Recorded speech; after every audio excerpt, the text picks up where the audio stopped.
I keep getting phone calls and it just clicks my phone directly off. So anyways, it's going to probably be choppier than normal. But they've given me so many insights that there's no way I can go through them all today. I'm just going to start with some and just work my way through them. And then I'm sure they're just going to keep giving me more. And one of the things that I realized too is about the chakras and stuff. Like, I didn't know that much about all this stuff before. There was certain things that, you know, I don't know what you want to call them, guidance, the ones that I could hear and stuff, were telling me, and certain things that I knew. But then there was other stuff that I didn't know. Like, I didn't know about chakras and stuff. I didn't ever get into yoga. I was a young mom, and you know, all of the girls who were doing that stuff wasn't the ones at home with, you know, I was a stay-home mom. It wasn't money. Anyways, so I didn't know really about the chakras, and so I've just been learning a lot. And so in the bottom 3, and that is in your like, it's in your groin, and it has to do with your sexual kind of sexual health, but it isn't just like how healthy is that stuff, because that can represent your own emotional state of being in those things. So say, for instance, you have had a lot of trauma involving sexuality, you're going to carry a lot of pain in there. So you're going to have issues in that area. And then up a little bit higher, you have it where it will have with your stomach, your GI. So if you have a lot of things you're not dealing with or whatever, you know, you're going to have a lot of pain and a lot of issues with your digestive system. And then in the, you know, solar plexus, I don't know all the different ones, but I know, like, as you move through them, so as you're healing yourself, you will move through these different things. And the bottom 3, like, it cuts into, like, right at the 3rd one, that bottom part is a subconscious thinking. So you're kind of like an instinctual being. You're kind of on autopilot. You are the person, you know, you drive, and then you're like, oh my gosh, how did I even get here? You're living life on autopilot. And not only that, you're being programmed by TV programming and manipulated by media, and you are being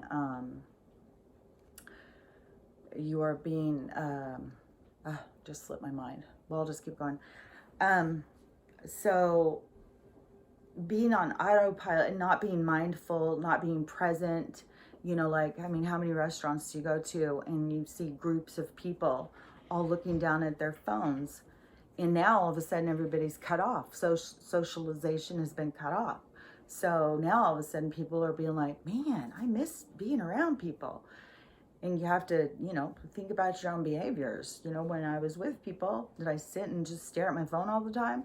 Because that's what most people do.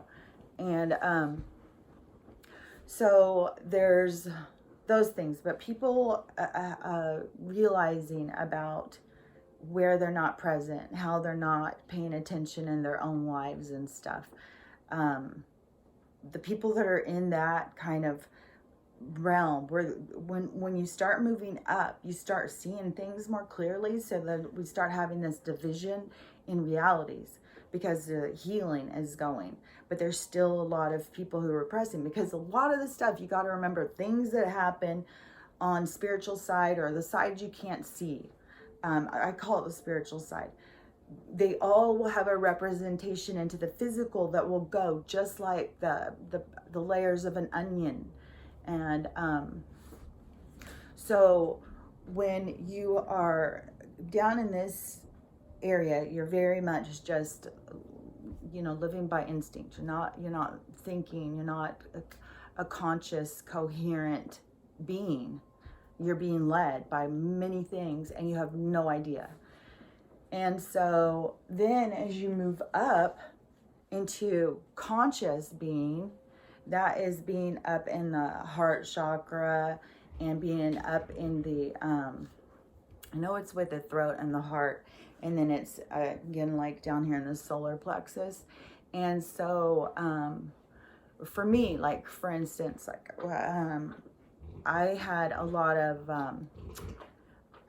sexual abuse as a child and stuff like that. So I had a lot of issues. I didn't even know that I was having a lot of issues with that area, but I had a lot of pain and stuff. And so, and then I had a lot of GI issues, and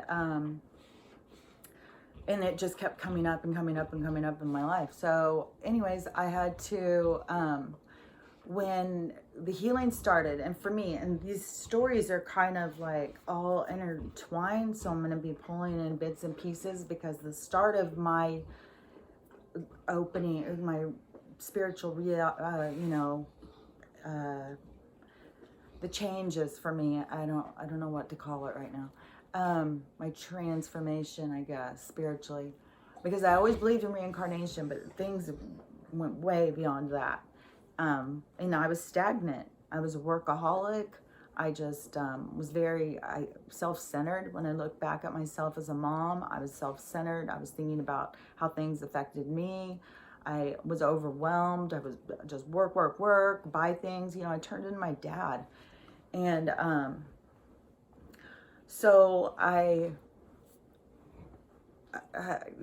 wasn't tuned in. I was definitely on autopilot. I was down in the lower chakras, just on autopilot. I wasn't thinking about things. I was constantly getting places. I had no idea how I got there.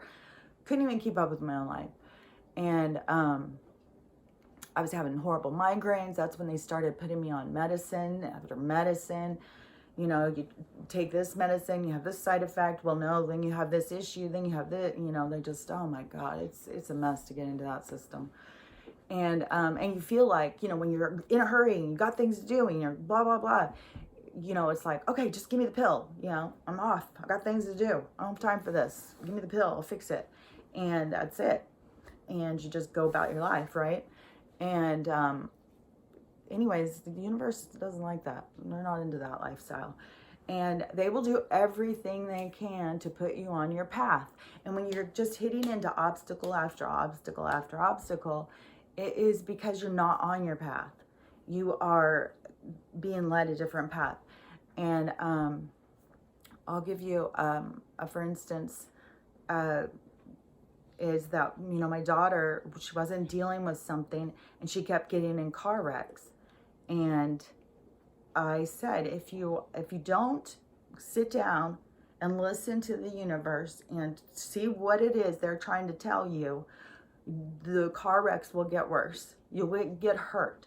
They will do everything they can to stop you from going down the wrong path when they want to direct you down the path that you're supposed to be on. And the path that you're supposed to be on is a path that you design your own self. This is your own plan. This is your own stuff. You weren't forced to come into life. You weren't, it may feel heavy and cumbersome at times, but you're not forced into this. And the whole thing is about this journey and the realizations and stuff and getting there. And it's very exciting. Your tears, when you get to the other side, you'll see all those tears that you've cried and the painful times and moments and all the learning and the trials and tribulations that you will have. That it will balance itself out once you get to where they want you to be, with joy and happiness and all of those things. You will get the other side of it. But you have, so they'll keep trying to stop you from going and get you to take the time. So I was obviously not listening and just kept going and going and going. I just get divorced and then get married, and I wasn't even thinking, it seems. I was just reacting, and it was all built on these patterns that were set through abuses as a child. So that's where you hold on to a lot of that child pain. It's stuffed down, it's down in this deeper part. And, you know, everybody, there's no way you can really explain to somebody thinking or thought or whatever. We're all having a different experience of that. But, you know, there's a lot of people who are reactive or centered or whatever in their childhood traumas and pain. So when there are, everything that they're doing is a reaction to this trauma and pain. And, you know, and it's crazy that we ever get caught up in how other people look at us, because they've got their own lens of for life they're looking through. And why are we letting their life and childhood trauma and pain and all the stuff they've carried from lifetime after lifetime that they're trying to clear up and clean up? Why would we let them make any view of how we see ourselves? And so anyways, when I was, you know, not listening and stuff, I had to get a brain injury.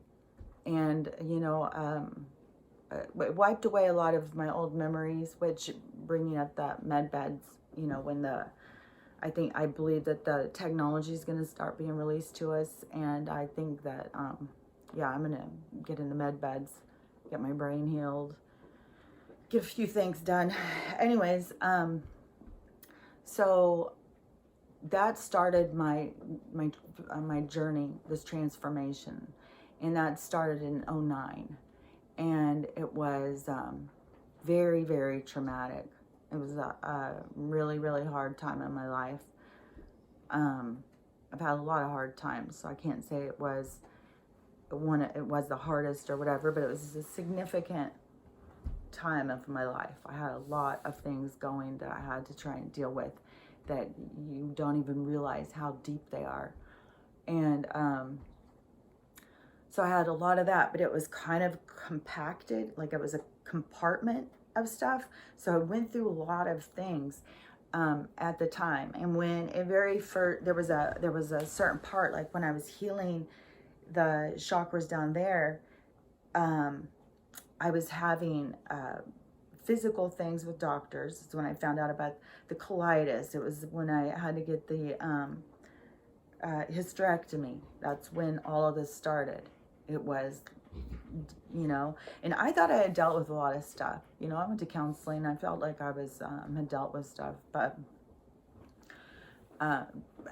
evidently I was on the wrong path. And so once I was knocked into that kind of, there was still, you know, it wasn't just all clean. You know, like this happened, and this happened, and this happened. It's such a succession of things, like of choices and coping mechanisms and stuff that you do along the way. And one of my patterns, I think, has been, you know, like getting a relationship because that's going to make me feel better. It's like this acceptance or something. And so when it very first happened, I was leaving a relationship, and you would think like that was it would have been this big, but within a few months later I was back in a worse relationship, much worse. And I was so frustrated by this relationship. I could not understand, but I also felt trapped by it. You know, I was diagnosed now with a brain injury, wasn't supposed to drive, all sorts of stuff. And so I felt like, you know, I've got to figure out how to make this work or something. This is, you know, just what I have to do. And it was just so challenging, and it was such a repeat of my patterns throughout my whole life. And so getting to the point of being able to, it was just like I had to just resolve myself, like, okay, I'm just going to be stuck if I try it. I mean, there's going to be all these money problems of trying to, you know, separate this, because the things that I had bought and stuff, which, you know, all that stuff didn't materialize. I mean, I did have to go through all that stuff, but I had gone to Texas to make a movie with my brother.